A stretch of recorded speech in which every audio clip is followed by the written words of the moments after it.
পেঁয়াজ রসুন ছাড়াও যে এত সুন্দরভাবে সবজি বিরিয়ানি বানানো যায়, তোমরা বাড়িতে না বানালে ভাবতেই পারবে না। সবজি বিরিয়ানির জন্য আমি এখানে গাজর, বিনস, কড়াইশুঁটি, আলু আর সয়াবিন নিয়ে নিলাম। এবারে আমি এগুলোকে ম্যারিনেট করে নেব। টক দই, নুন, কাশ্মীরি লঙ্কার গুঁড়ো, হলুদ, জিরে গুঁড়ো দিয়ে ভালো করে মিশিয়ে নেব। মেশানোর পরেই মনে হলো আদার কাঁচা লঙ্কার পেস্টটা দিতে ভুলে গেছিলাম, তাই আমি আদার কাঁচা লঙ্কার পেস্ট সাদা তেল দিয়ে মিশিয়ে রেখে দেবো।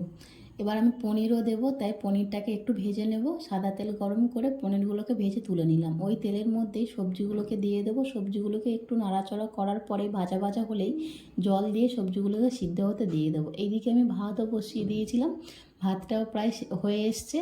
একে সবজিগুলো সিদ্ধ হয়ে এলে গোল করে কেটে রাখা টমেটোগুলো ওপর থেকে দিয়ে দেবো।